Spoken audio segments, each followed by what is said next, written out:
Hi friends, എല്ലാവർക്കും എൻ്റെ മറ്റൊരു വീഡിയോയിലേക്ക് സ്വാഗതം. അപ്പോൾ ഇന്ന് നമ്മൾ ടെറാക്കോട്ട ജ്വല്ലറി മേക്കിംഗ് ആണ് ചെയ്യാൻ പോകുന്നത്. അപ്പോൾ കഴിഞ്ഞ വീഡിയോയിൽ നമ്മൾ അതിൻ്റെ പാർട്ട് 1 ലോക്കറ്റ് എങ്ങനെ ഉണ്ടാക്കാമെന്ന് ഞാൻ കാണിച്ചു തന്നിട്ടുണ്ടായിരുന്നു. അപ്പോൾ ഇന്ന് അതിൻ്റെ ബാക്കിയായിട്ട് ഞാൻ പെയിൻറ്റിങ് ചെയ്യാമെന്ന് പറഞ്ഞിട്ടുണ്ടായിരുന്നു. പക്ഷേ ഇന്ന് നമ്മൾ ചെയ്യാൻ പോകുന്നത് ബീഡ്സ് ആണ്. അതായത് ടെറാക്കോട്ട കൊണ്ട് എങ്ങനെ സിമ്പിളായിട്ട് ബീഡ്സ് ഉണ്ടാക്കിയെടുക്കാമെന്നാണ്. അതുകൂടി ചെയ്തതിന് ശേഷം നമുക്ക് പെയിൻറ്റിങ് എങ്ങനെ ചെയ്യാമെന്ന് രണ്ടും കൂടെ ഒരുമിച്ച് വീഡിയോ ഞാൻ കാണിച്ചു തരാം. അപ്പോൾ നിലവിൽ നമ്മൾ ബീഡ്സൊക്കെ ഉണ്ടാക്കാൻ വേണ്ടിയിട്ട് ടൂൾസൊക്കെ ഉണ്ട്. അപ്പോൾ നമുക്ക് അതിൻ്റെ ഒന്നും ആവശ്യമില്ല, നമുക്ക് സിമ്പിളായിട്ട് കൈകൊണ്ട് തന്നെ ചെയ്തെടുക്കാൻ പറ്റും. അപ്പോൾ അതെങ്ങനെയാണെന്ന് ഞാൻ നിങ്ങൾക്ക് കാണിച്ചു തരാം. അപ്പോൾ നമുക്ക് നേരെ വീഡിയോയിലേക്ക് പോകാം. അതിനു മുമ്പ് ആദ്യമായിട്ട് എൻ്റെ ചാനൽ കാണുന്നവരുണ്ടെങ്കിൽ എൻ്റെ ചാനൽ സബ്സ്ക്രൈബ് ചെയ്യുക. അപ്പോൾ നമുക്ക് ബീഡ്സ് ഉണ്ടാക്കാൻ തുടങ്ങാം. അപ്പോൾ ഞാൻ ഓൾറെഡി പാർട്ട് 1 ലോക്കറ്റ് ഉണ്ടാക്കിയിട്ടുണ്ടായിരുന്നു. അതിൻ്റെ ബാക്കി ക്ലേ തന്നെയാണ് ഞാനിവിടെ ബീഡ്സ് ഉണ്ടാക്കാൻ യൂസ് ചെയ്യുന്നത്. അപ്പോൾ അത് നന്നായിട്ട് വീണ്ടും ഒന്ന് കുഴച്ചെടുക്കുക. അതിനുശേഷം ഇതൊന്ന് ജസ്റ്റ് റോൾ ചെയ്തെടുക്കുക. അപ്പോൾ നമുക്ക് ഇത്ര ക്ലേ ഒന്നും ആവശ്യമില്ല. അപ്പോൾ ഇതിൻ്റെ പകുതി നമുക്ക് മാറ്റി വയ്ക്കാം. അപ്പോൾ നമുക്കൊരു 5-10 ബീഡ്സ് ഉണ്ടാക്കാനുള്ള ക്ലേ ആവശ്യമുള്ളൂ. അപ്പോൾ നന്നായിട്ടൊന്ന് റോൾ ചെയ്തെടുക്കുക. അപ്പോൾ കൈ കൊണ്ടൊന്ന് റോൾ ചെയ്തതിന് ശേഷം നമുക്ക് ആ ബോർഡിൽ വെച്ചിട്ട് ഒന്ന് ഇതുപോലെ വീണ്ടും ഒന്ന് റോൾ ചെയ്തെടുക്കുക. അപ്പോൾ നമ്മളിവിടെ ഒരു നോർമൽ സൈസ് ബീഡ്സാണ് ഉണ്ടാക്കാൻ പോകുന്നത്. അപ്പോൾ ഈ ഒരു കട്ടി ആവശ്യമുള്ളൂ. അപ്പോൾ നിങ്ങളുടെ ബീഡ്സ് എത്ര കട്ടി വേണോ അതിനനുസരിച്ച് നിങ്ങളത് നീളത്തിൽ റോൾ ചെയ്ത് എടുക്കുക. കട്ടി കൂട്ടിയും കുറച്ചുമൊക്കെ എടുക്കുക. അപ്പോൾ കുറച്ചുകൂടി ചെറിയ സൈസ് വേണ്ടെങ്കിൽ കുറച്ചും കൂടി ഇതൊന്ന് നന്നായിട്ടൊന്ന് റോൾ ചെയ്തെടുക്കുക. കട്ടി കൂട്ടണമെങ്കിൽ കട്ടി കൂട്ടിയിട്ട് റോൾ ചെയ്തെടുക്കുക. ആ രീതി ചെയ്യാം. ഇനി ഇതുപോലൊരു ടൂൾ ഉപയോഗിച്ചിട്ട് ഇതുപോലെ ഒരേ സൈസിൽ ഒന്ന് കട്ട് ചെയ്തെടുക്കുക. അപ്പോൾ നിങ്ങൾക്ക് ഇതിൽ നിന്ന് എത്ര ബീഡ്സ് കിട്ടുമോ അത്രയും നിങ്ങൾ കട്ട് ചെയ്തെടുക്കുക. അപ്പോൾ ബീഡ്സൊക്കെ നിങ്ങൾ നെക്ലേസിനൊക്കെ ഉണ്ടാക്കുമ്പോൾ എക്സ്ട്രാ ഉണ്ടാക്കി വെക്കുക. അപ്പോൾ അതാണ്, അഥവാ പൊട്ടിപ്പോക്കെ ചെയ്താൽ നമുക്കത് യൂസ് ചെയ്യാമല്ലോ. അപ്പോൾ ആ രീതിയിൽ ഇതുപോലെ കട്ട് ചെയ്തെടുക്കുക.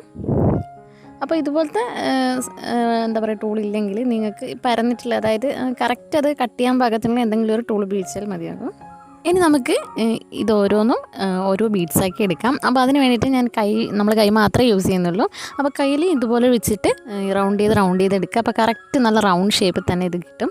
അപ്പോൾ നമ്മുടെ കൈയിൻ്റെ ചൂടുകൊണ്ട് ചിലപ്പോൾ അത് എന്താ പറയുക കീറലൊക്കെ വരാൻ ചാൻസ് ഉണ്ട്. അപ്പോൾ അന്നേരം എന്ത് ചെയ്യുക വെച്ചാൽ കുറച്ച് പച്ചവെള്ളം കയ്യിലെടുത്തിട്ട് വീണ്ടും ഒന്ന് റൗണ്ട് ചെയ്തെടുക്കുക. അപ്പോൾ കറക്റ്റ് നല്ല ഷേപ്പിൽ തന്നെ കിട്ടിക്കണം.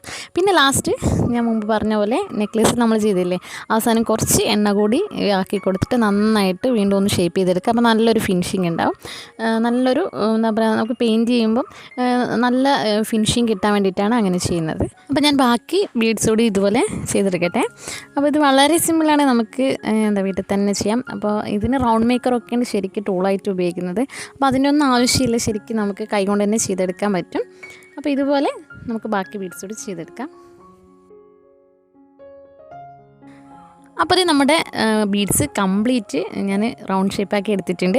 അപ്പോൾ നേരത്തെ നമ്മൾ കറക്റ്റ് സൈസ് മുറിച്ച് വെച്ചതുകൊണ്ടാണ് ഇപ്പോൾ കറക്റ്റിൽ നല്ല റൗണ്ട് ഷേപ്പിൽ ഒരേ അളവിൽ ബീഡ്സ് കിട്ടിയിട്ടുള്ളത്. അപ്പോൾ ഇനി നമുക്കിതിന് ഹോൾസ് വെച്ച് കൊടുക്കണം. അപ്പോൾ അതിന് വേണ്ടിയിട്ട് ഞാനിവിടെ നിങ്ങൾക്ക് വേണമെങ്കിൽ ടൂത്ത്പിക്ക് ഉപയോഗിക്കാം. പിന്നെ എൻ്റെ കയ്യിൽ അതിന് വേണ്ടിയിട്ട് ടൂളും ഉണ്ട്. അപ്പോൾ ഞാൻ ആ ടൂൾ ഉപയോഗിച്ചിട്ട് ബീഡ്സിന് ഹോൾ വെച്ച് കൊടുക്കുകയാണ് ചെയ്യുന്നത്. അപ്പോൾ നിങ്ങളുടെ കയ്യിൽ ടൂത്ത്പിക്ക് ഉണ്ടെങ്കിൽ അത് മതിയാകും.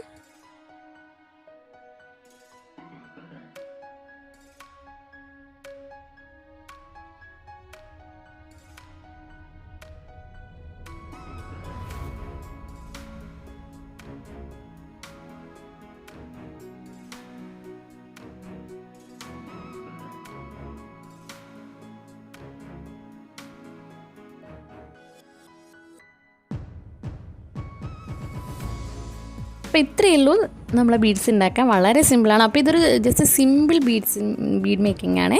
അപ്പോൾ പല രീതിയിൽ നമുക്ക് ബീഡ്സിൽ തന്നെ പല ഡിസൈൻസ് നമുക്ക് ചെയ്തെടുക്കാൻ പറ്റും. അപ്പം അത് ഞാൻ ഓരോ പാർട്ടിലായിട്ട് ഞാൻ പലതരം ബീഡ്സ് ഉണ്ടാക്കുന്ന വീഡിയോസ് നിങ്ങൾക്ക് കാണിച്ചു തരുന്നതായിരിക്കും. അപ്പോൾ ഒരു 3 ദിവസം ഞാനിത് ഡ്രൈ ആവാൻ വെച്ചിരുന്നു. അപ്പോൾ നന്നായിട്ട് ഉണങ്ങിയിട്ടുണ്ട്. അപ്പോൾ ഇനി നമുക്കിത് പെയിൻറ്റ് ചെയ്യാൻ വേണ്ടുള്ളൂ. അപ്പോൾ ഞാൻ ഈ ലോക്കറ്റും ബീഡ്സും പെയിൻറ്റ് ചെയ്യുന്ന വീഡിയോ ഞാൻ അടുത്ത പാർട്ടിൽ ഇടുന്നതായിരിക്കും. അപ്പോൾ എല്ലാവർക്കും ഈ വീഡിയോ ഇഷ്ടപ്പെട്ടെന്ന് വിചാരിക്കുന്നു. ആദ്യമായിട്ട് കാണുന്നവരുണ്ടെങ്കിൽ എൻ്റെ ഈ ചാനൽ സബ്സ്ക്രൈബ് ചെയ്യുക. വീഡിയോ ഇഷ്ടപ്പെട്ടാൽ ലൈക്ക് ചെയ്യുക, ഷെയർ ചെയ്യുക, കമൻറ്റ് ചെയ്യുക. താങ്ക്